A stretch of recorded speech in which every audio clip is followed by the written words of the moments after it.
नमस्कार साथी बंधु आपण मैंने अच्छा साहू अग्रो फार्म आप देखिपे ए मोर चतुर्पार्श्व केते सुंदर सुंदर कुकुड़ा माने बुलुचंती मु चाहे साहू अग्रो चाहे आपण फार्म में सुंदर सुंदर कुकुड़ा माने आपण चतुर्पार्श्व बुलंतु आपण सांग साथी बंधु बांधव जेकोसी लोक आपण फार्म को आसुन से माने देखिकी एमान को खुशी होंतु आज आपण यही छोट फार्म को देवली देखिकी खुशी होचंती। तो साथी बंधु गोटे प्रोफेशनली फार्मिंग करिया पय हेले आपण पाखरे कोन आपणकर कुकुड़ा मानक प्रति जत्नशील हवा दरकार कि आपण फार्म रो किभली कैंपस हवा दरकार आपणकर मैनेजमेंट किभली हवा दरकार ये विषय वस्तु गोटे गुरुत्वपूर्ण विषय वस्तु बोली आपन सहित मते लागिला ये विषय वस्तु निहाती आपन सहित शेयर करिया पय। एमिति आज्ञा बहुत लोक तो अछंती 50 100 200 500 कुकुड़ा पालुचंती किंतु प्रोफेशनली हिसाब रे वर्ष को 12 मासे सेमानक पाखरे एते सुंदर जो नजर सेमानक पाखरे नाही किंतु मु चाहे साहू अग्रो चाहे आपनक फार्म रे एई बली सुंदर सुंदर कुकुड़ा माने आपनक चतुर्पार्श्व रे बुलंतु बहुत लोक एन्जॉय करंतु आपण माने मध्ये एन्जॉय करंतु। तो साथी बंधु वर्तमान जीवा विषय वस्तु पर किंतु ता भितरे हमर ए छोटो फार्म रे कैंपस मध्ये मु धीरे धीरे घुरी बुली आपनकु किछि किछि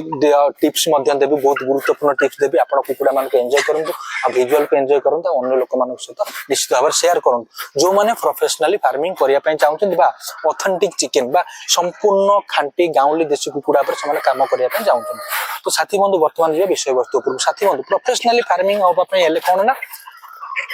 मु तो कहिबी आपनको पय प्रोफेशनली होबा पय हेले आपनकर फार्म रे घरर एते बड़ सेटअप किछि आवश्यकता नाही आपनको फार्म रे बहुत बड़ जगार किछि सेटअप भल हवा दरकार नहीं आपनको फार्म रे वाटर कनेक्शन नहीं किछि असुविधा नहीं ट्यूबवेल तो अछि ना अन्य किछि तो पानी रो सोर्स अछि ना। तो मूल कथा रहिला जदि आपनको फार्म रे आपनकर रॉ मटेरियल कोन आपण देखुथिबे ए जो सुंदर सुंदर जिंस माने जीव जंतु माने बुलुचंती तो एई सुंदर सुंदर जीव गुरा को निश्चित भाव रे आपनको फार्म रे रॉ मटेरियल जदि आपनको फार्म रे रॉ मटेरियल नाही तो आपनको फार्म रे आउ सब किछि सुंदर अछि तो आपनकर फार्म रे बुले किछि नाही। तो प्रोफेशनली होवा पय हेले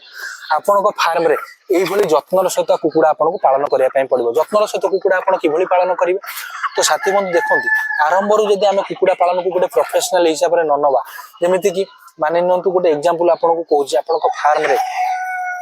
एटी 100 कुकुड़ा माने बोलुचंती आ वर्ष को 12 मास आपण जते बळे भी आसीबे एटी आपण सब बेले 100 हजार हजार कुकुड़ा मध्ये आपण देखिया पय पाइबे किंतु मु आपन कहबी एते एते कुकुड़ा माने सब बुलुचंती कुकुड़ा बोलिबा सहित आपण माने देखि पर सब कुकुड़ा माने सुस्थ अछंती यदि गोटे दिटा कुकुड़ा आपण को लागुची गोटे कुकुड़ा असुस्थ अछि आपण को नजर रे अछि कोनोसी कुकुड़ा कि छोट होची किंबा ता भितरे चालिबार क्षमता नाही से भल माने ठीक भाबरे खाद्य खाउने बहुत दुर्बल अछि रोगिणा अछि पतला अछि दुर्बल अछि तो आपण को मन को यदि से क्वेश्चन आसुनी कि एई कुकुड़ाटी अन्य कुकुड़ा सब सुस्थ अछन दुटा चारटा काहे के असुस्थ अछन ताकर दुर्बलता कोन अछि आमे ताको नबा जत्न करिबा यदि ए क्वेश्चन आपण को मन को आसुनी तो आपण केबे हेले प्रोफेशनली फार्मिंग करि परिबे नाही। ये होची सबुठारु बड़ जिंस कि ऑब्जर्वेशन कि आपण को फार्म रे आपण निश्चित भाव रे जो कुकुड़ा माने अछंती ताको निश्चित भाव ताको दिन रे 10-15 मिनिट 20 मिनिट आधा घंटा पर्यंत आपण ऑब्जर्वेशन रे रखिबे कि कुकुड़ा माने सुस्थ अवस्था रे अछंती कि नाहंती सेमानकर किछि समस्या अछि जदि समस्या अछि ताको समाधान करिबा। आज्ञा देखंतु मोटा मोटी भाव रे फार्मिंग कइले कोन बुझंती नबा बड़ करिया बिक्री करिया आज्ञा बंचिथिले तो बिक्री करिबे ना किंतु बंचिबा पय हेले जत्न नियति आवश्यक। तो सेथि पय आपनको फार्म रे आपण देखिबे जत्ते जत्नर सहित कुकुड़ा आपण रखि पाइले जत्ते सुंदर सुंदर कुकुड़ा आपण रखि पाइले तो आपण जानि परिबे जे आपण कि गोटे प्रोफेशनली वर्किंग आपण करछन प्रोफेशनली फार्मिंग आपण करछन। तो प्रथम स्टेप रहिला आपनको फार्म रे जहां आपण पाळुचंदी माने मूल रॉ मटेरियल हेले आपनकर ए कुकुड़ा मानकु असुस्थ थिबा समय रे तांको सुस्थ अवस्था को आनिबा ये होची प्रोफेशनल फार्मिंग। ये होची प्रथम स्टेप जदि ए स्टेप आपण मानु ना तो प्रोफेशनली करि परिबे ना। द्वितीय तो आपनकर रहिला आपनकर फार्म रो जो शेड अछि किबा घर अछि अन्य किछि जिंस अछि सेटा किछि मैटर करेनी जदि आपनकर फार्म रे सुस्थ कुकुड़ा नाही तो आपनकर फार्म रो माने ही किछि न थाय तो अन्य जिंस को सब जिंस आपण छाडंतु बेसिकली फोकस आपण करबो आपण पाखरे किबोली भलो कुकुड़ा माने जत्नर सहित बढ़ी परिबे आ सेमानकर जत्न आपण किबोली नै परिबे। किछि छोट छोट टिप्स मु आपण को कहूची कि प्रथमत रहिला आपण कुकुड़ा मान को ऑब्जर्वेशन रखिबे द्वितीयत रहिला सेमानक पय भलो पानी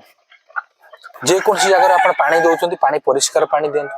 ଦ୍ୱିତୀୟତଃ ରହିଲା ଆପଣଙ୍କର ଭଲ ଖାଦ୍ୟ। ତ ଭଲ ଖାଦ୍ୟ ସେମାନଙ୍କୁ ଆପଣ ପ୍ରୋଭାଇଡ କରିବେ, ସମୟ ଅନୁସାରେ ସେମାନଙ୍କୁ ଠିକ ଭାବରେ ଯତ୍ନ ନେବେ। ତା ସହିତ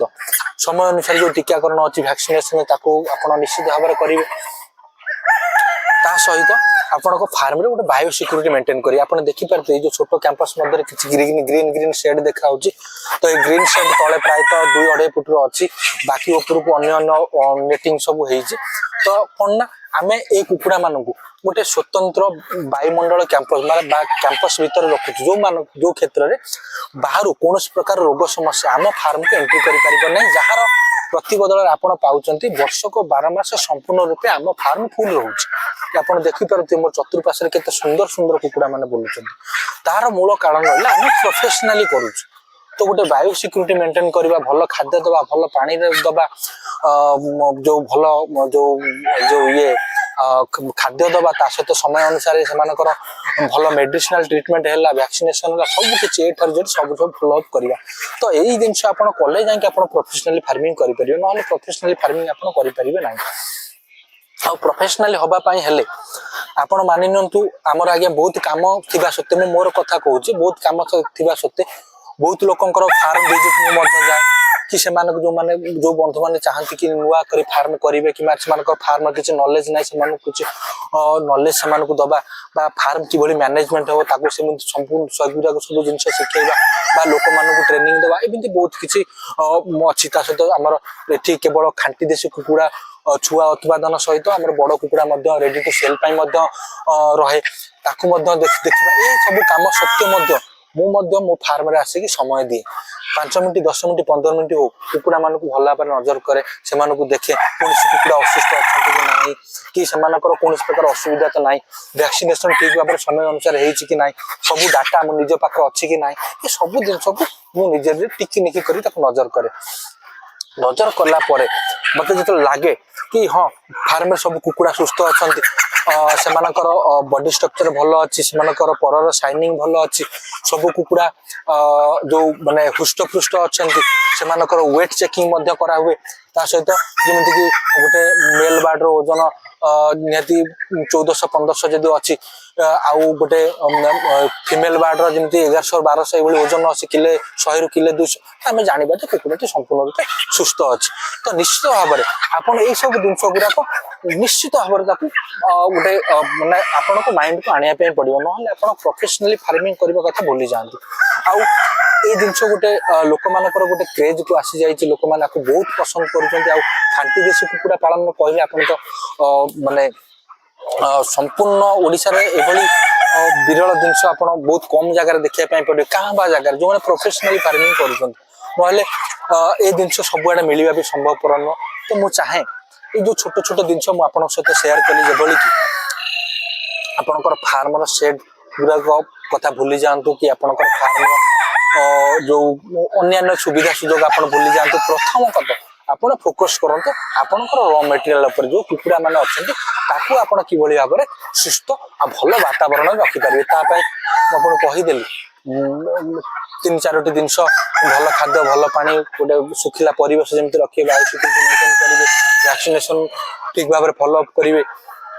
ଆଉ এইভাবে সুন্দর সুন্দর কুকুড়া মানে আপনার প্রস্তুত করবে। আর যদি কৌশি ভাই বন্ধু মানে চাহুমান প্রফেসনালি বা থিওরিটিকালি বা প্রাক্টিকালি ସେମାନେ କିଛି ଶିଖିବା ପାଇଁ ଜାଣିବା ପାଇଁ ଚାହୁଁଛନ୍ତି, ୱେଲକମ୍ ଟୁ ରହିଲା ଆପଣଙ୍କୁ ସାହୁ ଗ୍ରୋକୁ। ନିଶ୍ଚିତ ଭାବରେ ଆସନ୍ତୁ, ବୁଲନ୍ତୁ, ଦେଖନ୍ତୁ, ଆଉ ଯାହା ଆପଣଙ୍କ ମନରେ ଡାଉଟ୍ ଅଛି ପଚାରନ୍ତୁ, ବୁଝନ୍ତୁ, ଆଉ ନିଶ୍ଚିତ ଭାବରେ ଜୋସ୍ର ସହିତ ଖାଣ୍ଟି ଦେଶୀ କୁକୁଡ଼ାଙ୍କୁ ଗୋଟେ ପ୍ରଫେସନାଲି ମାନେ ନିଜର ଗୋଟେ ମୂଳ ଦାୟିତ୍ୱ ବୋଲି ନେଇକି ମାନିକି ଆଗକୁ ଚାଲନ୍ତୁ। ସାଥୀ ବନ୍ଧୁ ନିଶ୍ଚିତ ଭାବରେ ଏଇ ଯୋଉ ଖାଣ୍ଟି ଦେଶୀ କୁକୁଡ଼ା ପାଳନ ପାଇଁ ଆପଣଙ୍କର ଯୋଉ ফার্মিং র সেটঅপ কিভাবে হওয়া দরকার, আপনার সেটঅপ মানে মাইন্ড সেট কিভাবে হওয়া দরকার, নিশ্চিত ভাবে এই বিষয়বস্তু আপনার আগামী সময় বহুত ভালো খোরাক দেব বলে আশা করি। সুন্দর এই সুন্দর বিষয়বস্তু পরে আমি আহরি আপনার সহ বহুত গুরুত্বপূর্ণ বিষয়বস্তু সেয়ার করবু। আগামী সময় দেখা হব আহরি গোটে সুন্দর বিষয়বস্তু, সে পর্যন্ত মু বিদায় নেছি। নমস্কার।